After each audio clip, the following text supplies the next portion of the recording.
Welcome to the 1% Club, where we talk about small changes that have a real impact every episode. Today, I'm so lucky to have a guest on who will share their experiences. It's still the same mission, though. We're keeping it simple by focusing on how we can keep learning and improving. I can't wait for you to hear from them. Let's go. For anyone listening or watching, and they don't know who you are, could you tell us a little bit about yourself? Cool. Yeah, so I'm Steve. I currently work at CGI. Can I say that? I don't know. I lead our business agility capability at CGI there. So I've worked within the sort of consultancy, IT space, and agility space for 20 years before it was cool anyway. Across multiple industries, so from highly regulated ones like finance to, I guess, more what you traditionally call fast-paced sectors like technology as well. I guess my whole aim around doing that and why agility speaks to me and why I like working in there is just helping organizations become more adaptive and more resilient for the environment that we work in, that we live in now. The world is constantly reshaping, and it's about adapting organizations to get into that space. It's really fun. I mean, outside of work, so I'm a father of two, a keen sports fan, particularly football. So I guess, Kieran, mate, you know, right? I'm a Huddersfield fan, so that taught me a lot about resilience, if nothing else. So yeah, that's me. Awesome, nice. So we'll jump into a couple of icebreaker questions again to help everyone and myself learn a little bit more about you. So the first one is, if you could instantly master one skill, nothing career related, what would it be and why? Tell you what it would be. It would be being able to learn foreign languages really well. And you know why it probably sticks in my mind is because when I was at school, I had absolutely zero interest in learning them and didn't pay any attention. And now, I guess particularly working for like global organizations, you have so many people from so many different cultures that speak so many different languages, and different dialects of languages. And I guess maybe we're quite fortunate that English is so widely spoken, because if it wasn't, I'd be in trouble. It'd be really cool to understand some more. Anyone in particular? No, I don't think. I just think more. I mean, Spanish is one, right? That's very widely spoken. I guess I had Gujarati in my family. Going back, can't speak a word of that. I can help you with that. I'm Gujarati, so I can help you. There you go. There you go. See, cool. I guess so. I had people in my family that could have taught me that, who now aren't here to teach me that. But I never had much interest in it, and I guess that's probably what makes me think maybe I should have done. Yeah. The next one is, tell me something completely ordinary, but it still blows your mind. I guess we can kind of relate this to Agile, right? It's ants.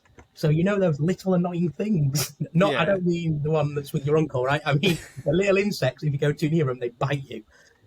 But why they're so remarkable is they have no sort of formal, as far as we can tell, right, hierarchy or command center.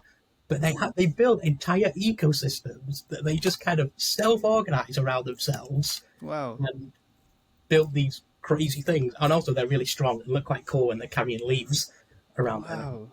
So there's no leader, there's no top dog to kind of say, do this. I don't want any sort of wildlife experts coming out. I'm quite open to be told I'm wrong, but no, I don't think there is. I think they just sort of do it themselves. Okay, cool. The only image of ants that I have is when I was watching Ant-Man, and you've got Ant-Man controlling them, right? So that's the only kind of thing that I've got, but that's pretty cool. Yeah, I mean, Bug's Life has got a queen, but I don't know if that's true. Yeah, okay. I'll look into that one. That's interesting. All right, so for the next segment, we're going to go into the 20-minute Kaizen. And just for everyone listening, you're going to take the floor and you're going to set a bit of context. What kind of environment were you working in, and what kind of improvements you wanted to make, and what steps you took to get there. And then after that, we'll move on to the other segment. But the floor is yours, mate. Cool. Yeah. So I guess Kaizen, we're talking about continuous improvement, right? If we're going to translate that into what we're talking about, and small steps for how we get there. I think it's all, when I talk about things, I try and pull examples out of where we use these, and one that always comes to mind. So it's probably a kind of mid-sized organization I was working for, maybe around, I don't know, 4,000 to 5,000 people. So not small, but not a massive organization. And they'd probably be a few years into their kind of agile transformation. And on paper, everything looked good. So they had, organizationally, they had it all set up, I was going to say right, but in a way that worked for them. They had small scrum teams, they had product owners, they had all their ceremonies, they had all their tools, they had everything going on. I mean, and some of their numbers at the other side had started to look right as well, but not to the extent that I guess the organization was hoping for, or that we as agile practitioners would expect. Like, things hadn't changed dramatically based on what of the things we'd put in place. So we had to dug a bit deeper into what was going on there, and I remember going to a number of the teams' retros, which is a kind of place you start, right? As an agile coach, you go, "Oh, what's happening in these conversations here?" And they were lively, and there was lots of talking going on, which is a good first step, because I guess you'll have been in retros before, right? And when people start, they're sometimes it's a bit like pulling teeth, and you want to go like, "Come on, guys, like, come start talking." There was talking. There was an awful lot of talking, and they were talking about problems, and they were raising things and saying, "This isn't right, that isn't right," which I guess felt right. But when we looked into it, and when I kind of said, right, okay, what's happening off the back of this, that's where the problem was. So there's lots of talking about problems, not much action coming from it. So I guess the retrospectives were probably quite cathartic, but not so productive, right? And that's where I think that was a problem that went kind of throughout the organization. I mean, some of the frustrations they were talking about would be really common stuff, like unclear meetings or duplicate meetings, trying to get decisions in a timely manner. You know, that's always hard, right? Some organizations, when you move to agile ways of working, it's hard to get that balance between having people who are empowered to make decisions, but also not too senior that they haven't got the time to kind of be invested in the detail. Things like user stories kind of ballooning mid-sprint or being poorly defined and things like that.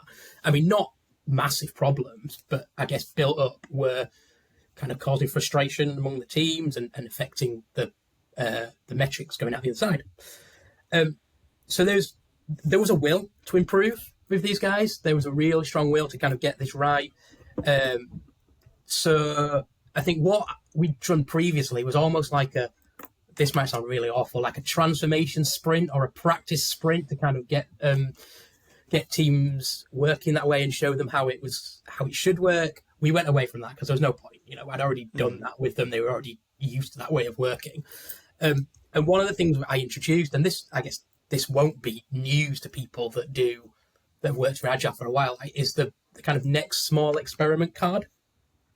So I guess I'll explain kind of what that is in case anybody's not aware, but it's when you're doing your retros, if you come up with one really small experiment, and it doesn't have to be, you know, we're going to have perfect user stories at the end of the next sprint, or all our meetings in the diary are going to have really clear definitions and everything's going to be great. Because, I mean, firstly, that's probably unrealistic. If it isn't, then you're winning. But it probably is to kind of tackle all that thing at once. So take your agile principles and break it down.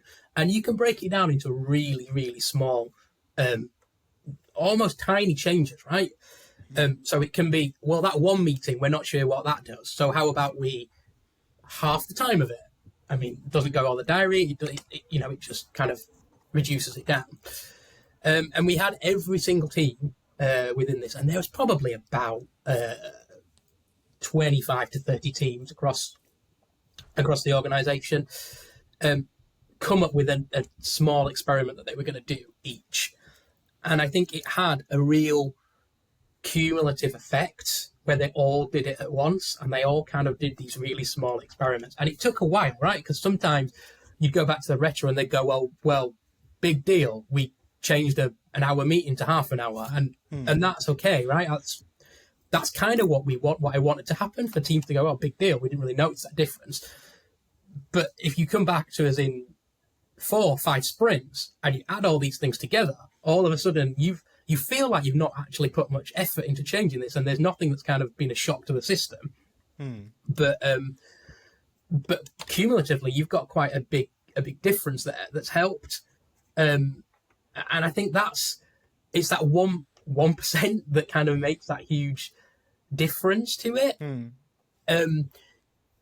It was important, I think, when I launched that you have things almost like a sponsor. It's not the Scrum Master necessarily that runs the retro, but having someone that says, right, today it's going to be me, and it can be anyone in the team that owns this small experiment or comes up with the idea that we're going to change. I think, it depends who's in your Scrum team, right? There was no kind of managers of the team or people managers in the Scrum team, but if it is, I think it's not that person that comes up with it. It has to be part of the team. And yeah, so I think at first, like I say, teams were skeptical, and they were like, it's not really enough. It's not going to make much difference. Over time, we saw it build up. It made a really big difference in the end, I think. And obviously, you don't have to do it really, really tiny. It doesn't have to be halving a meeting. I was kind of picking an example to, exaggerate to make a point there, but, you can make bigger changes as you get more experienced with this. And I think the reason I pull that example out is it always sticks to me is that's probably something that a lot of Scrum Masters and Agile coaches have used before. With their Scrum teams, it's not, this isn't groundbreaking stuff, doing stuff like that. But I think when we were speaking to senior leaders about the improvement that were going on in the delivery teams and in the product teams, it became a really kind of hot topic within the organization that everyone started talking about. And this kind of next small experiment step got embedded within the organization, right? So it wasn't just delivery teams or product teams or IT teams that started using it. We started using it with senior leadership teams. We even started using it with our C-suite meetings that we were having. And they're obviously not talking about sprint points or having meetings or anything. That it's much more focused on kind of business metrics at that level. But it's taking the same principle of what small thing isn't working here, like where do we need to adapt, and running your organization based on that. And I think that's the kind of example that kind of really sticks with me, because it brings home everything that I always say about Agile, and when you adopt Agile ways of working, it's not about frameworks or playbooks or trying something and massively scaling in it all at once and creating this nirvana of world and turning you into this crazy company. And equally, it's not about having development teams that's basically like the Wild West, where there's no rules, there's nothing written down, and I've just got developers who come in and start writing code, sending it out into the world. It's not about that. Everything is really controlled, but controlled with allowing people to still be autonomous and experiment, and kind of keeping that developer flair and that tech flair alive as well, I think. So that's probably a good example, I think, of where you make small improvements all the time. Awesome. There's a couple of things that you said that I wanted to pick out a little bit. So at the beginning, you said you was working with this team and it looked good, right? They were doing the meetings, the ceremonies. So it was essentially Agile theatre, right? It's looking good. Yeah. And then with those changes that were made, so it was focusing on those small improvements. And did you, by doing those small improvements, did it become less Agile theatre, and did it have an impact on the culture? Or was it still Agile theatre or not? I think, it's a really good point, right? I think it slowly moved away from Agile theatre, and which is what needed to happen, right? And it slowly moved away from what you would pick up in a book. So if you picked up the Scrum Guide or SAFe or any other framework, it probably moved further and further away from that as we went. And I guess a lot of that was, a lot of the skepticism probably came from that, and there's me towards me as well, right? So you're an Agile coach, I know what the Scrum Guide says and what the framework says, and you're telling me it's okay to kind of go and deviate away from that. And I think my view is it's okay if that works for you and your organization, right? I take on board you're saying to me that we're going in and saying the Scrum Guide is what we're basing this framework on, and now you're telling us to try something which this doesn't have in it. I get that. I take that point, but it's what I always come back to is it's not about what you like agile theatre, like you say, right? You don't get points for being good at doing what the book says. You get points for adapting it well to your organization. And the Scrum Guide is 13 pages long. There's it's not a manual for running an entire organization. So there's got to be bits that you've got to adapt to your existing organization. And I think the bit about the culture was really interesting. So yeah, it massively changed it. I think so if you're taking on an organization on its journey to adopting Agile, I guess let's presume we've got over that kind of stage where there's a bit of resistance to it and everyone's kind of on board with doing Agile and being Agile. You get this kind of rush and people go out and learn what framework we're using. They get very, it can be quite exciting. You have that. People do want to do things by the book because that's human nature and it's what you probably should do to start with. And then I think we went into this kind of people thought maybe this isn't as good as we kind of hoped it would because now you're telling me to go away from the frameworks and we're trying different stuff. And there was an element maybe in the middle there where you kind of get people are feeling a bit lost because they're looking at the way their organization is running and their way of working, and they're probably tying that back to one sort of framework, and they can't do that. And that's where the job as Agile practitioners come in and Agile consultants to really kind of, I guess, show your value there, because that's how you take the organizations forward and how you help people feel safe. I mean, the ultimate goal of that was, I think they had a culture that was much more open to experimentation and understood that experimentation didn't mean being reckless. It meant trying things. And also probably a bit more resilient, because resilience is going to be important in whatever organization you're in, right? So absolutely, yeah. Absolutely. There was one more thing I wanted to point out. You said it's not groundbreaking, but just splitting a meeting in half, like that example that you used, I think that's quite powerful. And did you notice when you were doing that? Because I've not used that, and I haven't seen other Scrum Masters use that for a while or ever, to be honest with you. To preface that, I've only been a Scrum Master for like 5 or 6 years, so not very long at all. But when you did that and you split those meetings in half, did you still, or were your teams still able to reach the outcomes in less time? And did that change anything about how you behaved going forward? So probably not initially. I think you can't, if you have a meeting, so if you say it's an hour and we did it in half an hour, you can't talk about all the things that you did and still get to the outcome, right? So, and I think the gut instinct, the initial of the teams was, I don't know, talk faster or just go through material quicker, which to get to the outcome, which is not what you're supposed to do, right? You've got to get to that outcome. So if you're going to have a meeting time, it's structure that's important, and it's making sure that what we're talking about here is valuable, and you don't go off on a tangent, or if you do need to go on a tangent, then you take it out of that meeting, and you set clear outcomes at the start of the meeting, and make sure that the agenda, as much as possible, is kind of fixed, so people know we're going to talk about this, and this, and that kind of helps to keep it on time. So I think, did they get to the outcome? Yes, they did, but they needed coaching and in how to do that. This next segment is called Where Did It Go Wrong? And this is where our guests talk about a moment in their career where they tried to do something, but it didn't quite work out well. So thanks for choosing to do this as well. And again, the floor is yours. Cool. Thank you. Right. I guess the point out, right, with this is that stuff does go wrong.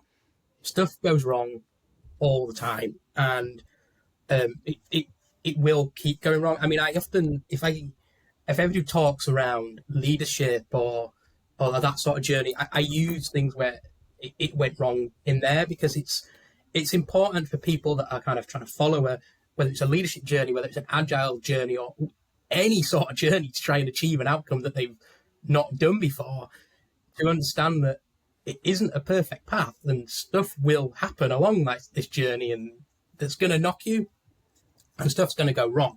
And stuff going wrong is okay. The bit that's important about it is learning from it, fixing it, and making sure that doesn't happen again, right? So it's all about learning rather than worrying that things didn't go right. And that probably leads into, I guess, an example that I can talk to you about. We go back to examples. So I was working with a financial organization, and they were quite big, I guess, let's say 15,000. Don't quote me on that number, but quite a big organization. And again, they'd been working with Agile for a while, but like the previous organization, a lot of doing Agile rather than being Agile. Maybe not so much Agile theatre. It was more just going through the motions a little bit of Agile. So my role in there was coaching, but it was particularly focused around coaching a leadership team within the bank. And the leadership team were fairly new. I think they'd come in pretty recently, so they might have known each other a little bit, but there certainly wasn't kind of strong relationships there together at all. But they were experienced executives. They'd been in the industry kind of 15, 20 years each. So there's a lot of experience there.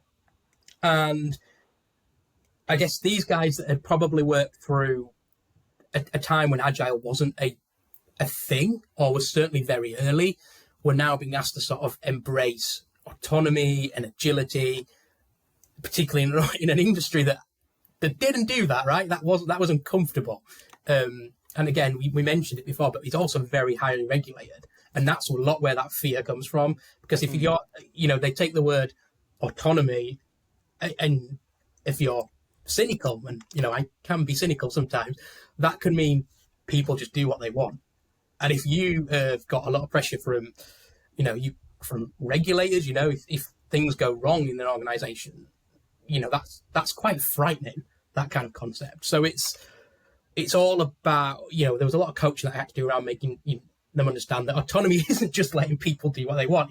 Again, it's not the Wild West. There's an awful lot of controls. And in fact, there's much more control in an Agile way of working than there is with more traditional ways of working. You've got so many more steps along that process to fix things that are going wrong. So I did a session with these leaders and planned a coaching session, multiple sessions along. But one of them that sticks in my mind was, I guess, almost using like the liberating structures formula that I brought in, and kind of getting them to work together and designing our strategy and things for the bank. It was meant to be kind of very interactive and fostering kind of psychological safety and open feedback and all that kind of good stuff that as coaches and as Agile practitioners we go for.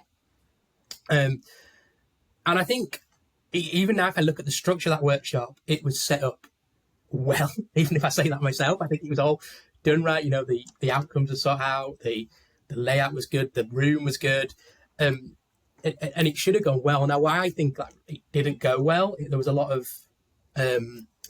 things that weren't surfaced in that meeting, or that we didn't get to the outcome that we wanted. And I think when I look back, the reason that happened was I'd understood the commercial landscape, I'd understood the strategy of the organization.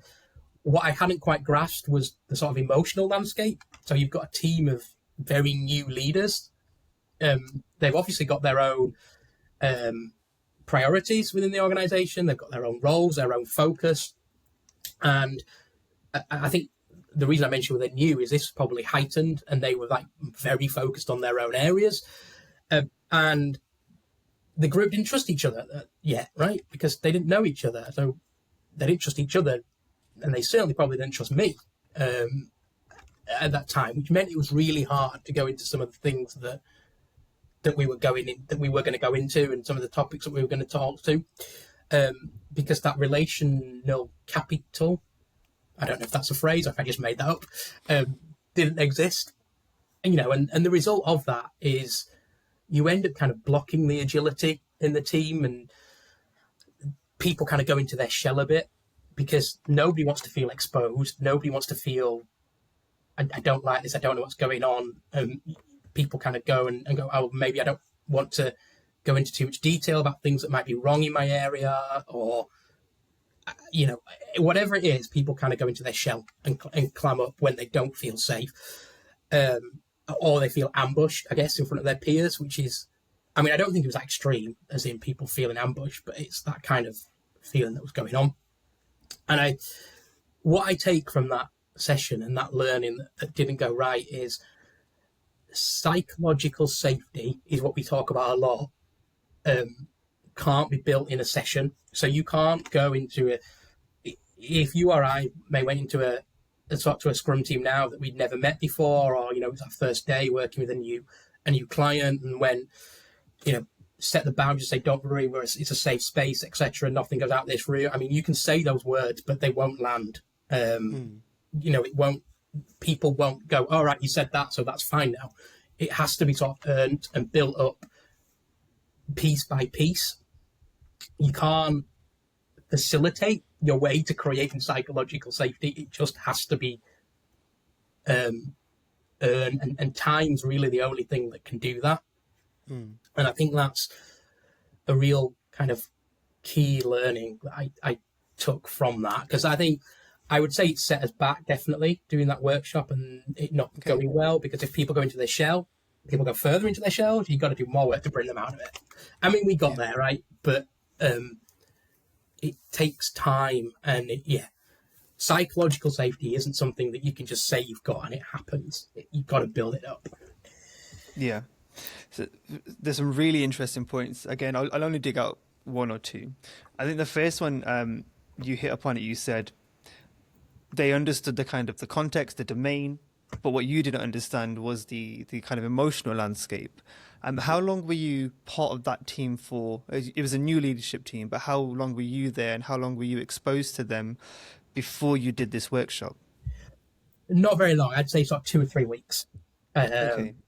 And that's probably part of the learning, right? It was it was going in there. I mean, the workshop was kind of intended to set strategy and understand each other a bit and say, this is where I'm coming from, this is where I'm coming from, but they weren't ready for it. I guess. So if you were to do that again, it would be give it a little bit more time, build those relationships with those people, and maybe understand them a little bit better, get them to understand you a bit better, and then maybe try it, because you already said that the workshop was set up fantastically well. So it was just a case of timing. It was timing, and like you say, I didn't have the personal one-to-one relationships with people as well, which I would definitely kind of speak to. You got to do that, I think. So like I said, they didn't trust each other and they didn't trust me, because some of them had only met me maybe once, twice. And you've got to have that sort of connection for that kind of a workshop, I think. Yeah, I agree. And then the second thing that I wanted to raise was a buzzword used quite often, which was psychological safety. Which was psychological safety. And I absolutely agree. We need psychological safety in teams and organizations. I don't think it exists 100%. It's my personal take on it. And what you said is you can't just say, what did you say? You said words won't just make it happen, right? You've got to build it up. How would you go about doing that? How do you build it up? What do you need to do or show to help facilitate that environment? So I think it's all about setting a culture, right? It's psychological safety. And I think what can we do as Agile practitioners is coaching leaders, because that massively comes from the leaders of an organization. And, the way that they tackle things, the way that they behave, their perception. And I've worked with leaders before, right, that genuinely were really keen on setting kind of safe environments and setting safe cultures. And they thought that they were doing that, but the way it was being perceived by the teams, it wasn't. And that's kind of where our role comes in there, is kind of bridging that gap and kind of, and helping to probably see both sides, right? And say, look, this is Yeah. where things are going wrong. This is what we can kind of do to improve it. So it's all about, I think, leadership in there. As an agile practitioner, as an agile consultant, you are, I would say, very unlikely able to completely kind of set this kind of, whether we call it psychological safety or just very safe environment within an organization. You probably can within teams, and that's all about building those relationships and building those kind of tight-knit teams. But to get your real value, right, it has to go through the organization, and that has to go through the ones leading the organization. And we've talked about football a bit, right? And it's the same there, right? You'll see the media say it's, it all starts with the chairman. He's doing whatever he's doing, or the manager's setting the wrong culture, and that's why the players are all not bothered on a match day, or whatever it is. It translates into the business world, and it's all about the leadership behaviors and culture, I think. All stems from the top. Just the last comment, that again was quite interesting. You said the leadership thought they were setting up the correct culture and the right culture, but it turns out that it wasn't perceived that way, right, or received that way from the teams themselves. That's quite interesting. How did you realize that, and then how did you play that back to them? Because I can imagine that being quite difficult to take. I guess, right, I'm from Yorkshire, so naturally I'm quite blunt. Okay. So you probably want to not be as blunt as... So I think if you go to multiple retros, or you speak to multiple teams, or you see a trend in metrics, delivery metrics, right there, and there will be one, I guess, and if you see it across multiple teams, that's something to go and look at. We saw that. I went and spoke to the teams around why things were probably being played a little bit safe. So everything was all right, and it was all right, this is fine, but nothing kind of experimentation. There was no innovation coming. And I think when we went and spoke to the teams, it almost came as in, well, that's because we don't feel if it goes wrong, we're worried, things might get stopped, or, to a real extreme, I might lose my job. No one said that. That's me exaggerating it, right? But that's the kind of thing, that the feeling that was in the team. It's like, I don't do this. I'll just do what I'm being told to do because that's safe. And that is not the culture that I guess the leaders in the organization wanted. There's nothing that they'd outright done. They'd not gone and started shouting in meetings or anything like that and saying, you must do this.